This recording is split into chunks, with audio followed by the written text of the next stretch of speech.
আমি রাতের গভীরে সিজদায় পড়ে কান্না করতাম আর দোয়া করতাম, হে মালিক,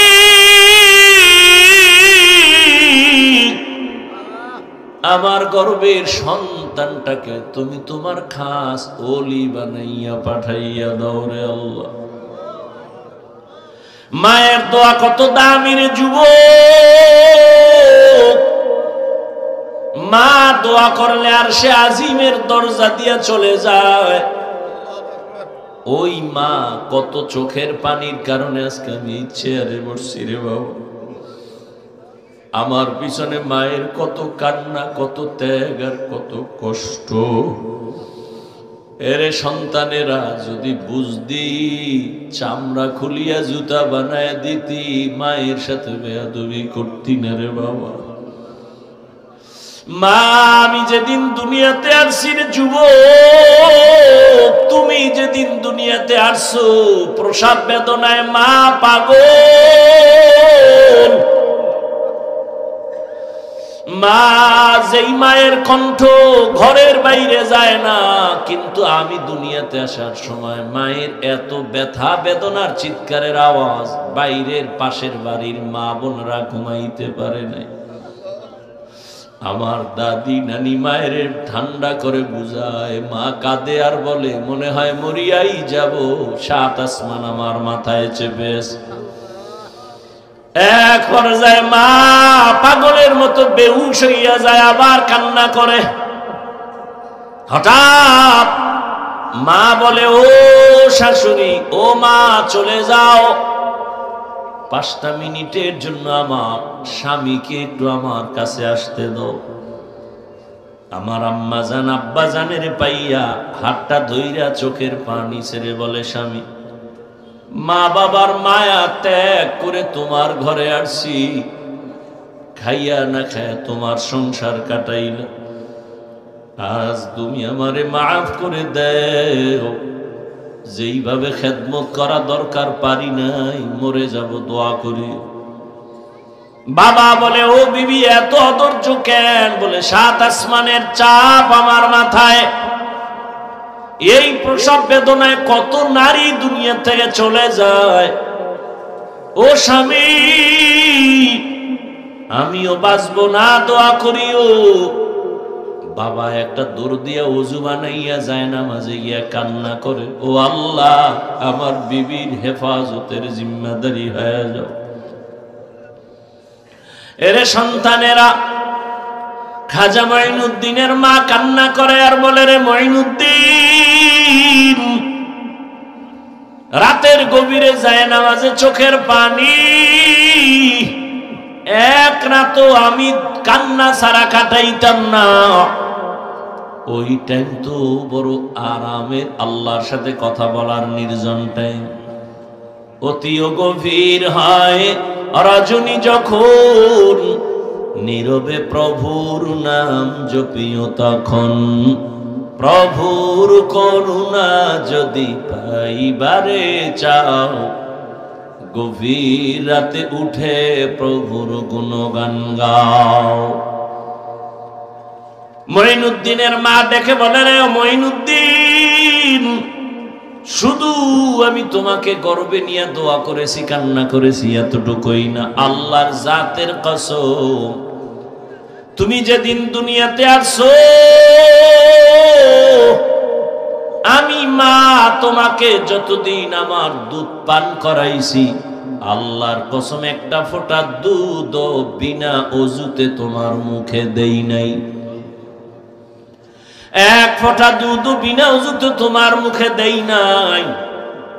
এরে আম্মা জান, এমন মায়ের সন্তান কেন জগৎ বিখ্যাত আল্লাহর প্রিয় বান্দা হবে না? সন্তানকে ডাক্তার ইঞ্জিনিয়ার বানাবেন, বাধা নাই, তবে বেয়াদব যেন না হয়। 5 ওয়াক্ত নামাজি, ব্যবহার দিয়া যেন মানুষের দোয়া নিতে পারে, আলেমদের নেক দোয়া নিতে পারে, এমন একটা সন্তান রেখে যাবেন। ও আমার কলিজার যুবক বাবারা, কয়দিন দুনিয়ায় বাহাদুরি করবা? তোমার আমার চোখের সামনে কত যুবক চলে গেল। করোনার ভেতরে যুবকের লাশ গাড়ির নিচে, পানির নিচে, ঘুমের বিছানায় যুবক। জমিনের মধ্যে আল্লাহ শ্রেষ্ঠ মসজিদ বানাইলেন বাইতুল্লাহ। ইন্না আউওয়ালা বাইতিন উযিআ লিন-নাসি লাল্লাযী বিবাক্কাতা মুবারাকান ওয়া হুদা মুবারাকান ওয়া হুদাল লিল আলামিন।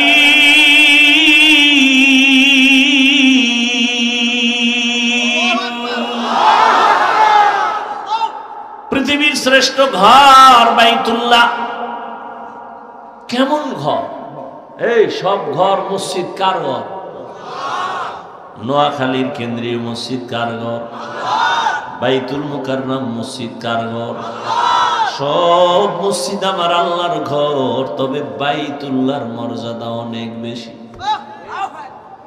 যেই বাইতুল্লাহর দিকে তাকাইয়া থাকবি সওয়াব, যেই বাইতুল্লাহর সীমানায় বসে একবার যদি ডাক দাও আল্লাহ, সাথে সাথে 1,00,000 বার আল্লাহ বলার সওয়াব। বাইতুল্লাহর সীমানায় বসে যদি একবার বলো সুবহান, 1,00,000 বার সুবহান বলার সওয়াব। বাইতুল্লাহর এরিয়ায় যদি একটা সিজদা দাও, 1,00,000 সিজদার সওয়াব আল্লাহ দান করবেন। এমন একটা দামি ঘরের পাশের মানুষগুলো এত বড় চরিত্রহীন হলো কেন? দুনিয়ার অন্য কোথাও এত খারাপ মানুষ নাই, বাইতুল্লাহর এরিয়ার মানুষ, পাশের মানুষগুলো এই পরিমাণ লম্পট চরিত্রহীন কেন? এর একমাত্র কারণ, অনেকগুলো কারণের বড় একটা কারণ, এদের কোনো মুরব্বী ছিল না। ঈসা নবী চলে গেছেন, 500 বছরের প্লাস, এর মধ্যে কোনো নবী নেই। মানুষগুলো মুরব্বী না থাকলে বেপরোয়া চলে। গরুর গলায় রশি আর মালিক না থাকলে গরুর আর কোনো টেনশন নাই, স্বাধীন। জমিনের মধ্যে স্বাধীন স্বাধীন করে যারা চলে, এদের জিন্দেগি ভালো না। আকাশে স্বাধীনভাবে পাখি উড়ে, কোনো দাম নাই। খাঁচার মধ্যে যেটা আটকায় গেছে ওটার মূল্য বেড়ে গেছে। সমুদ্রের ভেতরে 1000 কোটি ধরনের মাছ স্বাধীনভাবে দৌড়ায়, যেখান থেকে সেখানে দৌড়ায়, দাম নাই। জালের মধ্যে আটকায় গেছে, বাজারে উঠছে, দাম বেড়ে গেছে। রাস্তায় কুকুর ঘুরে, কোনো কুকুরের দাম নাই। মালিকের শিকল যেই কুকুরের গলায় লাগানো, কুকুরের দাম বেড়ে গেছে। জঙ্গলের হাজারো প্রাণীর কোনো মূল্য নাই, স্বাধীন। কিন্তু যেই প্রাণীটা মালিকের খাঁচায় আটকায় গেছে, চিড়িয়াখানার মধ্যে গেলে, তার ওখানে গেলে টাকা লাগে, দাম বেড়ে গেছে। ঠিক ও বৃহত্তর নোয়াখালীর মুসলমানেরা, স্বাধীনভাবে তুমি চলবা, কোনো মূল্য নাই। কালেমার রশি গলায় লাগায় রসুলের তরিকায় আলেমরে মাইনা চলবা, তোমার দাম এতটাই বাড়বে, নূরের সৃষ্টি ফেরেশতার থেকেও বেশি। ভাইরা আমার, বাইতুল্লাহর মানুষ খারাপ কেন? কি নাই? কোন মুরব্বী নাই, কোন আল্লাহর নবীও আসেন নাই। যখনই মুরব্বী হইয়া রহমতের নবী আসলেন, রহমতের নবী যখন আইসা উম্মতের সুন্দর আদর্শের দাওয়াত দিলেন, মানুষগুলো সেই চরিত্রহীন মানুষ এতটা দামি হয়ে গেল। আল্লাহ বলেন, জিবরাইল লিস্টি নিয়ে রহমতের নবীরে দেও, এই লিস্টিতে যাদের নাম আছে সবাই বিনা হিসাবে জান্নাতি।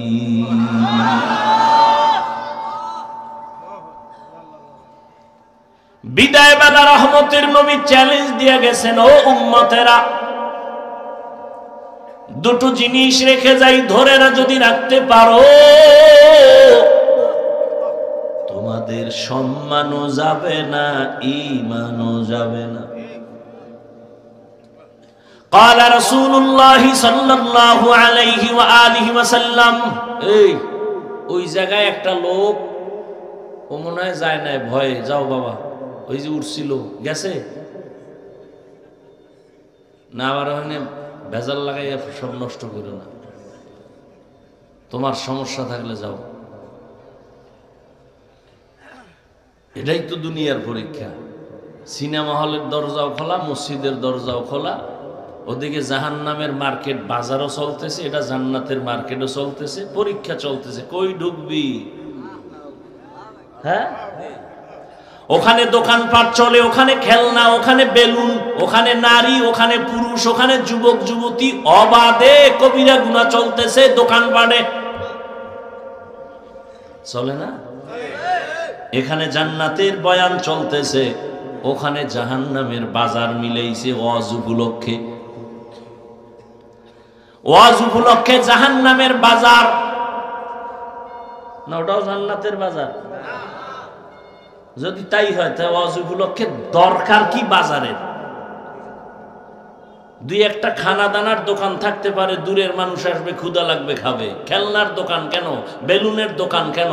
সেখানে আবার এমন দোকান কেন বেপর্দা নারী ঢুকবে, পুরুষ ঢুকবে? এই কবিরা গুনার দায়ভার কে নেবে? বলে গেলাম এখানে না, সারা দেশের হালাত বড় খারাপ। ওই যে শুরুতেই বলেছিলাম, বলবে হুজুর বাদ দাও, আকাম বাদ দেওয়া যাবে না। ওয়াজে আসছে, বেলুন কিনছে, বেলুন, প্লাস্টিকের মাছ, মোনাজাতের পরে কান্দে লইয়া ঝুলায় ঝুলায় বাড়ি যাবে। ম্যাডাম কইবে ওয়াজের তে কি পাইছো? বলে বেলুন মোনাজাতে কবুল হয়ে গেছে, নিয়ে আইছি। হাসো, হাসো কেন? তারও কিন্তু কারণ আছে। ১৫০০ বছর আগে নবী বলে গেছেন, লা ঈমানা লিমান লা হায়া আলা, যাদের লজ্জা নাই ওদের ঈমান নাই। পাগলের কোনো লজ্জা আছে নি? এজন্য হাসে, আবার কান্দে, আবার দৌড় দেয়। অথচ আমি এখানে এতক্ষণ পর্যন্ত যতটা কথা বলছি, একটাও হাসির কথা বলি নাই। আল্লাহ হেদায়েত দান করুন, আল্লাহ আমারে করুন। আপনাকে হেদায়েত লাগলে আপনারা চাইয়ে লইন। নিজের জন্যই বেতাল অবস্থায় আছে। ভাইরা আমার,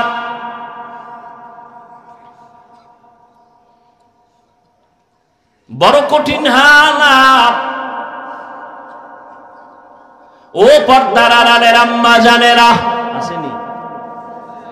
আছে? নোয়াখালীর মহিলারা ওয়াজ শুনে কি শুনবে? হেরা যে আয়ার ডাইনে বামে কতটি ক্যাসেট লইয়া,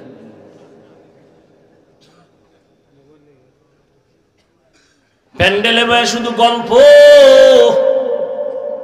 বছরের একদিন পাইছে সমাবেশ, আর কবে হবে? বুঝান, একটু কাছে আইও, খবর নেই। ভালো কথা কইব না কইব তোর স্বামী বিদেশ নি, কয় কি হালাত না? ভালোই, এরকম আজীবন থাকলি বালা। গল্প করতে করতে বয়ান কি হলো খবর নাই।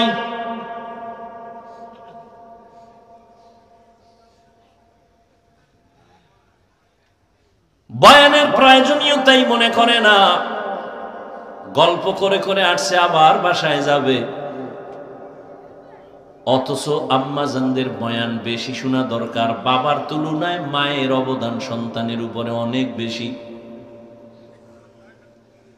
এরে আম্মাজান, এ জমিনের মধ্যে আপনারাই হলেন বড় দামি। জমিনে যত নবী আল্লাহ পাঠাইছেন সব মায়ের সন্তান। আরে আম্মাজান, আপনারা সাহাবায়ে কেরামদের মায়ের মতোই দামি মা। আলেম হাফেজে কোরআনদের মায়ের মতো দামি। আরে আম্মাজানেরা, এ দুনিয়ায় যত ভালো সন্তান আছে সব আপনাদের কারণে। সময় যদি থাকে আমি শেষের দিকে দুই একটা ঘটনা শোনায় যাব।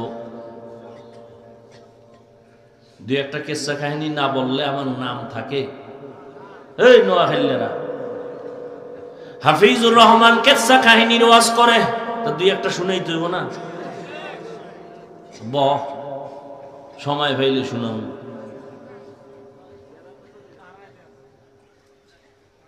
তবে শুনিয়া রাখিস রে নোয়াখালীর যুবক,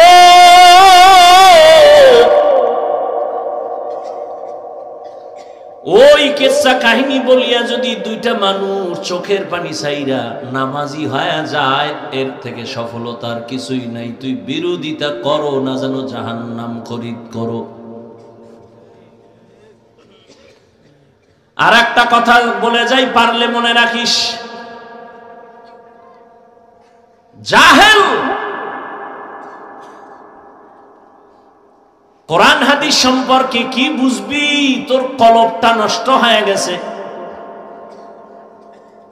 নিজের গুনার দিকে তাকাও না, অন্যের ভালো সহ্য করতে পারো না, চোখ নষ্ট, কলিজা নষ্ট, অন্তর নষ্ট। জমিনের মধ্যে যত বড় কিচ্ছা কাহিনীর কিতাব আছে, শ্রেষ্ঠ কিচ্ছা কাহিনীর কিতাবের নাম কোরআন।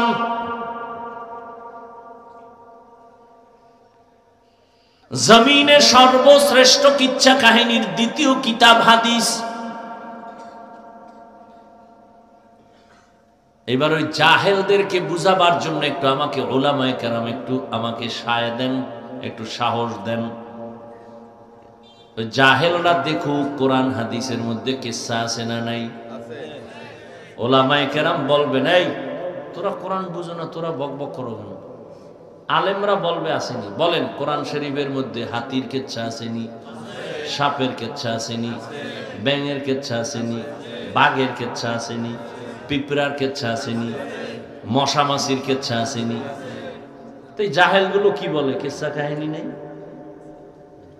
বরং আমি যদি বলি সময় নাই, 2000 আয়াত আছে শুধু কেচ্ছা কাহিনী, কেচ্ছা কাহিনী, কেচ্ছা কাহিনী। কয় হাজার আয়াত? 2000। সময় নাই, দিছে তাফসিরুল কোরআন মাহফিল, 1-1.5 ঘন্টা কি হবে? তা না, এক বক্তাকে 2-3 দিন দিলে এবার একটা বিষয়ের উপরে আলোচনা করলে এবার কিছু বোঝা যায়। 13টা আয়াত পড়ে তরজমা বলা, এর নাম তাফসির না। এটা তাফসির নামের ভণ্ডামি। আমি না নোয়াখালী আইলে বলি, সাইজ করি নোয়াখালী লাগে এই কথা কইয়া, যে বাংলাদেশের আলেমগো তাফসির শিখাইয়া গেছে। তাফসির কি, কেন, কিভাবে শিখাইয়া গেছে এ নোয়াখালীর রত্ন হাবিবুল্লাহ মিসবাহ রহমাতুল্লাহ। কি বুঝো তাফসিরে? কি বুঝো?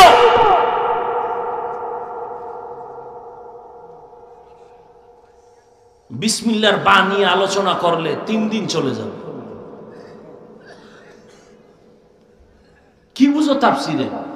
বয়ে বয়ে গুনো কলম দিয়ে কয়টা আয়াত কইছে না, কে শিখাইছে তাফসির?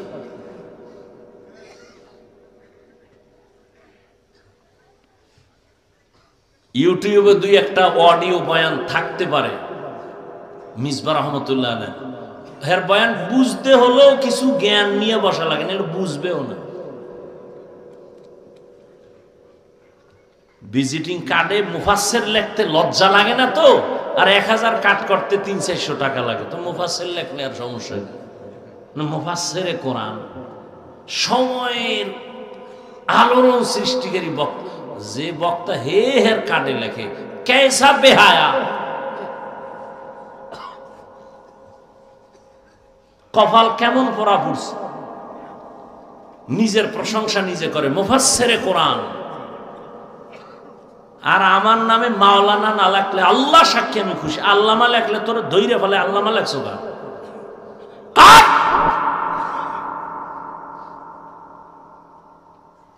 দেখি টাইটেল টুইটেল সারা দেই, আল্লাহ সম্মান দেয়নি। সম্মান দেওয়ার মালিক টাকা না আল্লাহ? তা তো টেনশন কিসে? এই বেটা নোয়াখালী বাবারা ধমক দিয়ে বলি, মোহাব্বতে বলে, রাগ করো না, মাপ চাই পায়ে ধরে। তোমরাই তো বলো হাফিজুর রহমানের এলেম নাই, কিছু নাই, আইসো কেন? তো প্রশ্ন তোমাকে করবো, আসছো কেন? তুমি না এই সিফা সাফায় আওয়াজ দিছ যে অজে যায় লাভ নাই, কিচ্ছা কাহিনী কয়, এলেম নাই, কিছু নাই, এই নেই সেই নেই, তো তুমি আসছো কেন?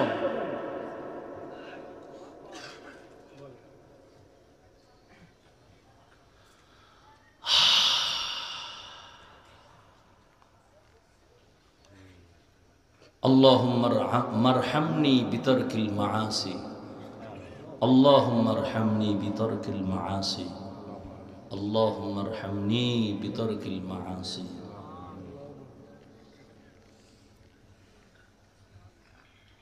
কি যুবকরা কিসসা শুনবি?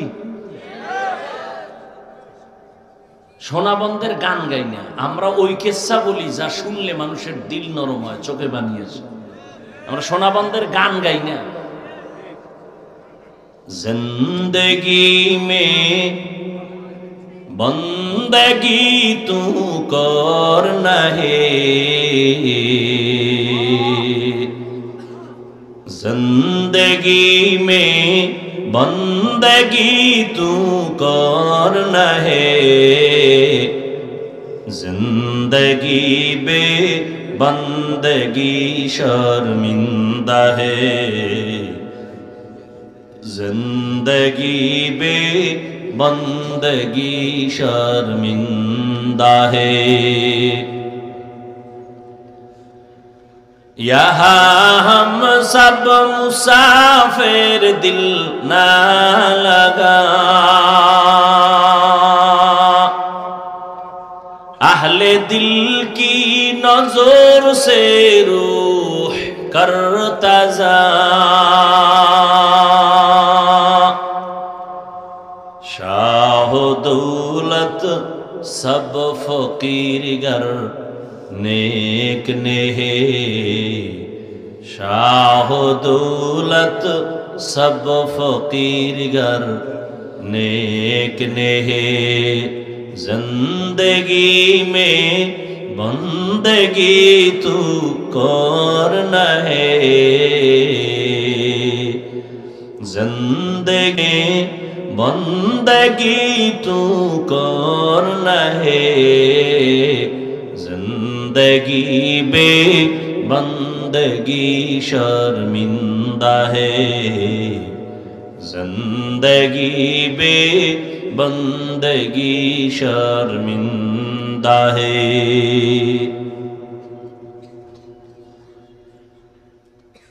আল্লাহ তাআলা রহমতের নবীকে দুনিয়ায় পাঠাইলেন রহমত করে। নবী যখন বাইতুল্লাহ চলে আসলেন, মক্কার আমূল পরিবর্তন হওয়া শুরু হয়ে গেল। কেমন মায়ার নবী আমার, যে নবী তার হায়াতে কোনোদিন একটা মিথ্যা কথা বলেন নাই।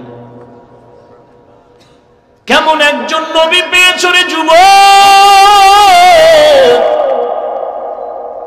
যেই নবীর হায়াতে কোনোদিন একটা গালি কাউকে দেন নাই।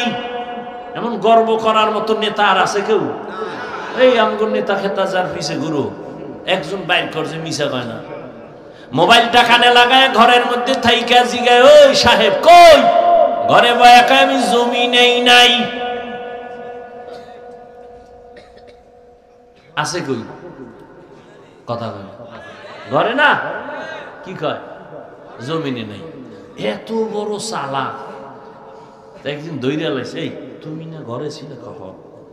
তো জমিনে নাই কেন? কিছু আমি খাটের উপরে ছিলাম, জমিনে ছিলাম না। এমন চালাক। কয় ভাই দাওয়াত কা? আলহামদুলিল্লাহ। কয় আপনার বাড়ি? কয় নওজুবিল্লাহ।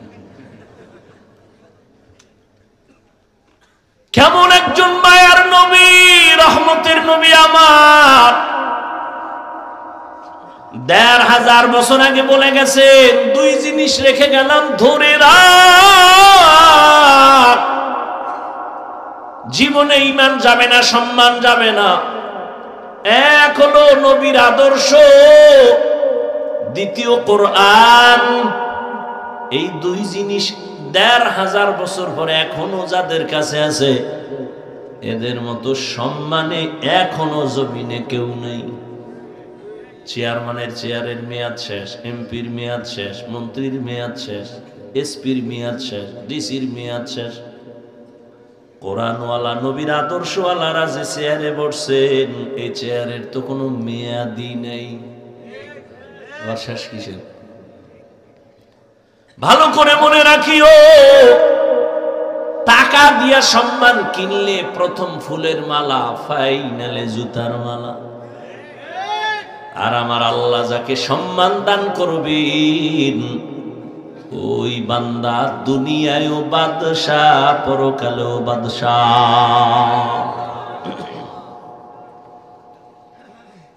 এরে নবীরা আশিক, কেমন একজন নবী আল্লাহ আমাদের দান করেছেন যে রহমতের নবী। জীবনে গালি দিবেন দূরের কথা, হাজারো গালি শুনছেন, একটা গালির জবাবও দেন নাই। আরো আশ্চর্য কথা, কেমন মায়ার নবী আমার। জীবনে কোনদিন মায়ার নবী চোখ মোবারক দুইটা গরম করে কারো দিকে তাকান নাই, চোখ গরম করে তাকান নাই। কেমন মায়ার নবী, রহমতের নবী। সাহাবায়ে কেরামদের সামনে বললেন, তোমরা মরণের কত কাছে মনে করো, আপনাদের ধৈর্য যাইতেছে শেষ হইয়া। শুরুতে না বলছি বয়ান কি এটা এলেম আমলের বাহাদুরিতে করা যায়?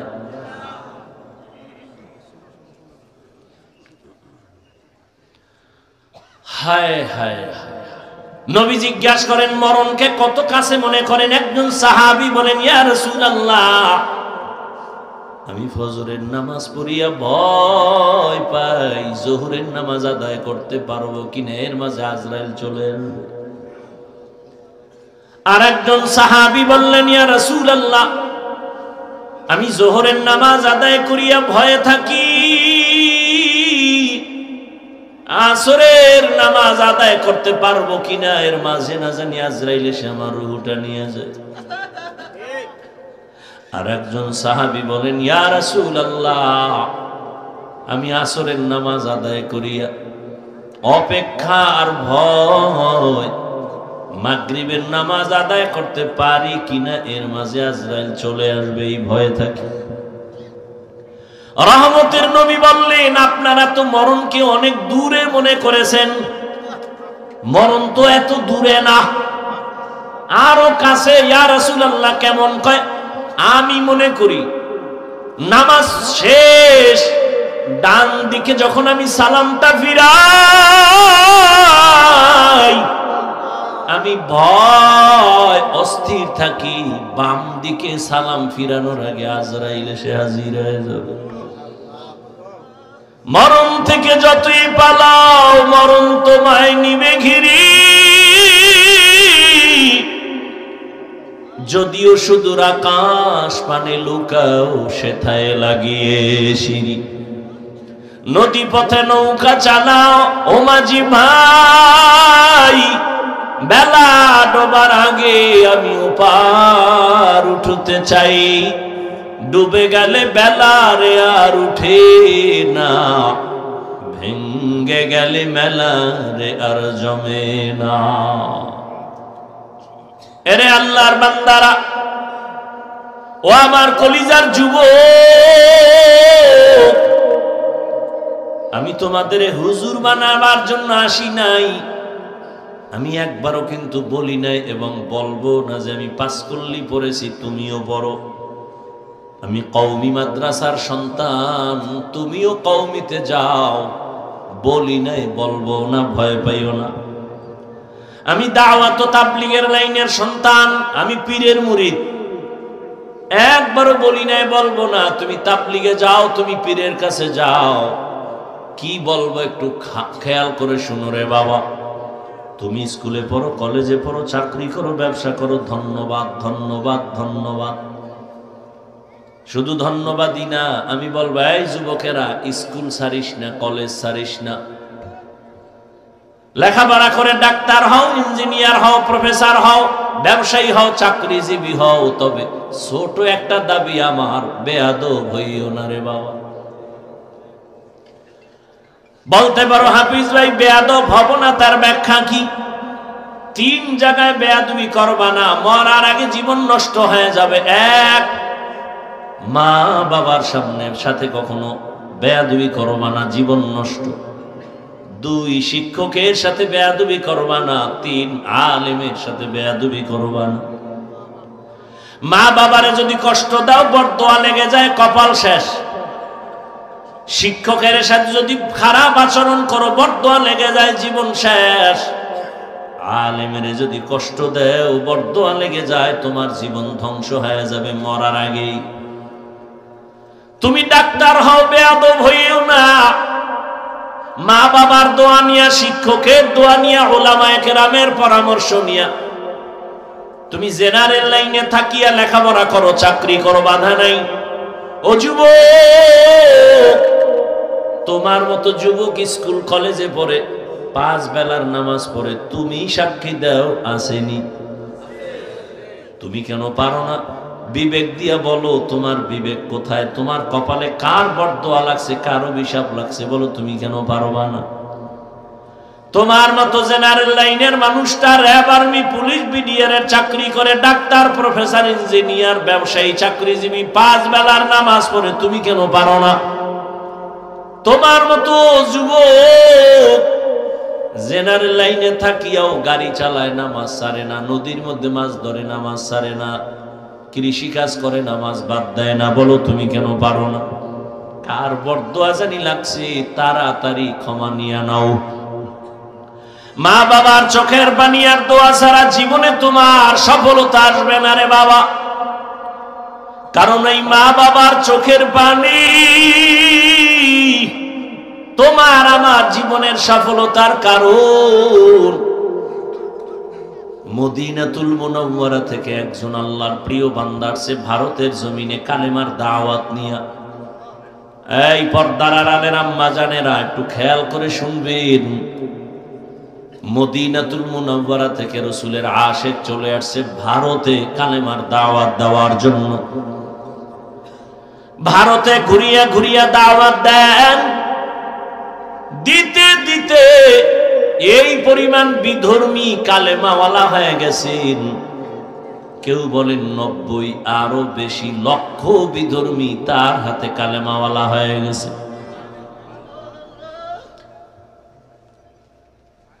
আনন্দিত অন্তর ভরা, সবাই তার নাম জানেন। এমন আল্লাহর প্রিয় বান্দা, রসুলের আশিক খাজা মুঈনুদ্দিন চিশতি আজমিরি রহমাতুল্লাহ আলাইহি। খাজা মুঈনুদ্দিনের মন বড় খুশি। আম্মা জানের সামনে বসলেন। মা বলে, এই মুঈনুদ্দিন, তোর অন্তরে এত আনন্দ কেন? মুঈনুদ্দিন চিশতি আজমিরি বলেন, আম্মা জান, আপনার দোয়া আজ আমি ভারতবর্ষে কালেমার খেদমত করেছি, লক্ষ লক্ষ বিধর্মী মুসলমান হয়েছে। মা ডেকে বলেন, মুঈনুদ্দিন, এগুলো তোমার বাহাদুরি না, আমি মায়ের অবদান। কার অবদান? এর যুবক,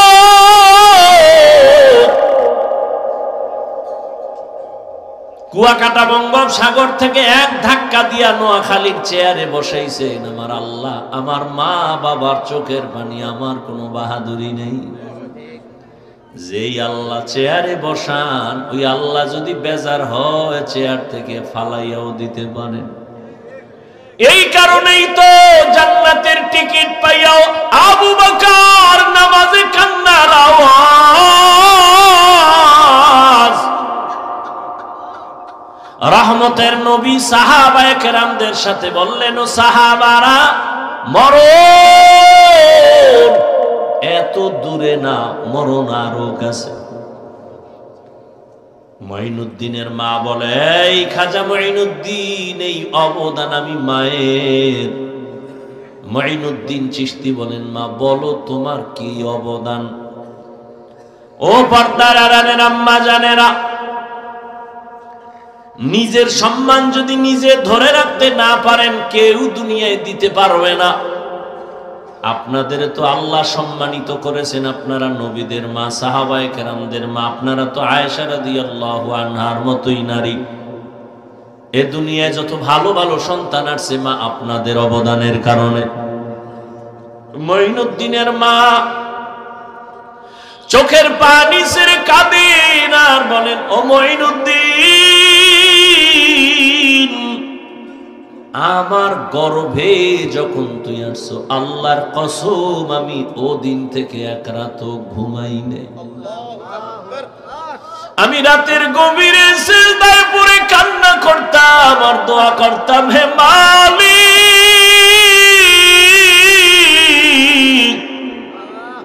আমার গর্ভের সন্তানটাকে তুমি তোমার খাস ওলি বানাইয়া পাঠাইয়া দাও রে আল্লাহ।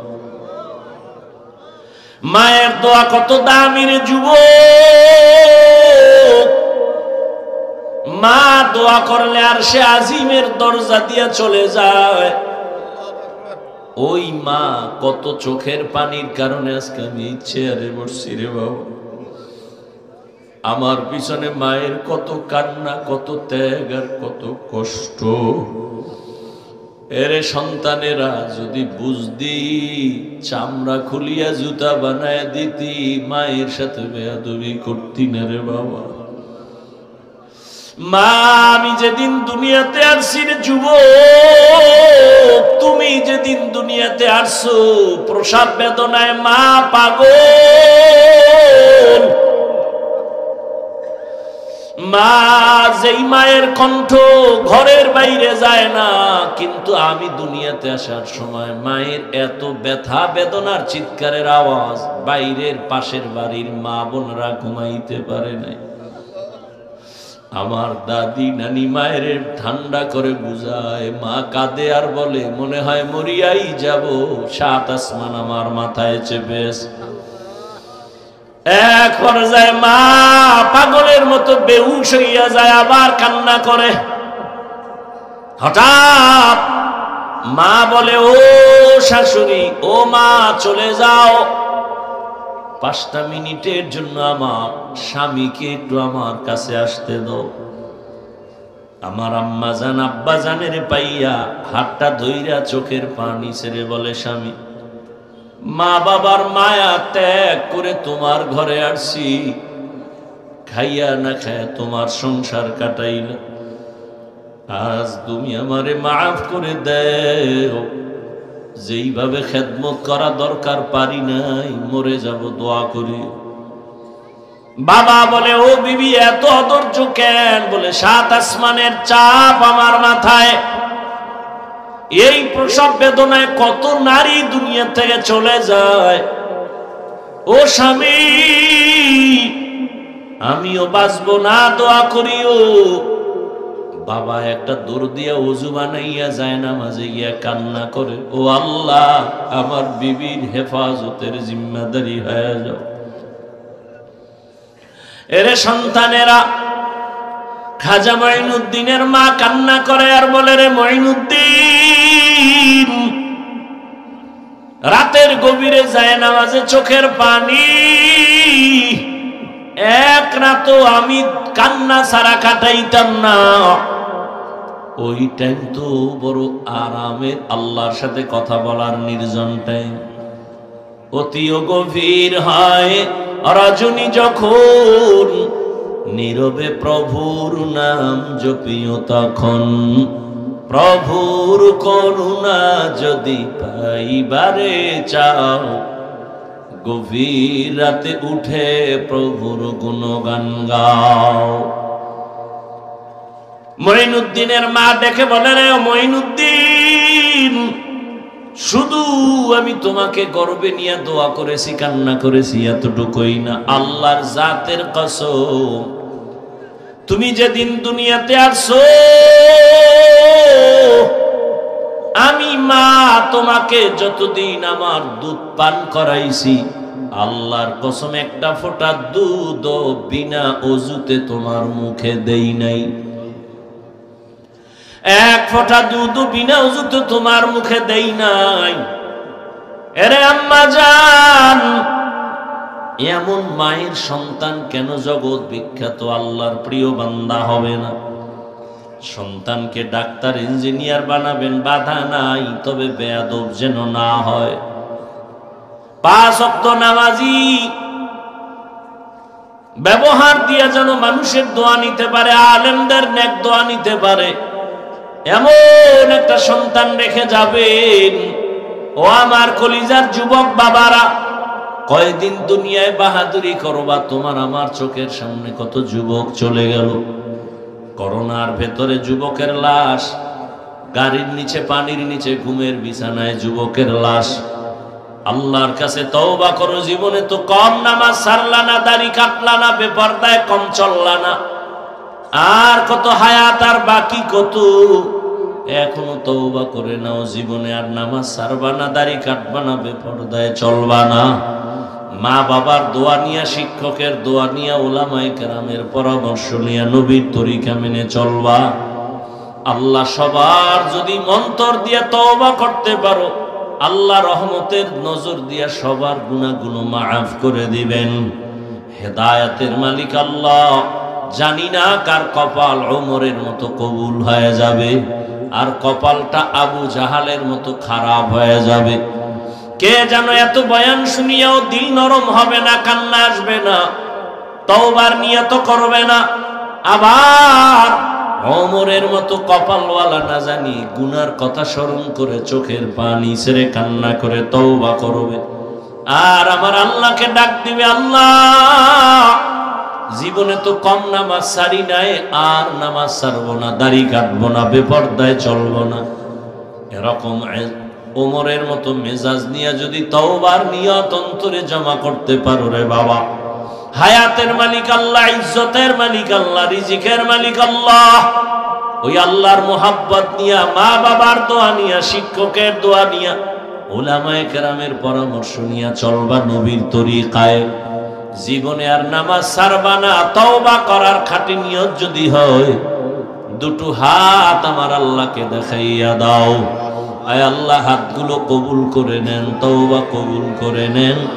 তওবার উপরে মজবুত হইয়া চলার তৌফিক দান করেন, আমিন। আলহামদুলিল্লাহি রাব্বিল আলামিন, ওয়াসসালাতু ওয়াসসালামু আলা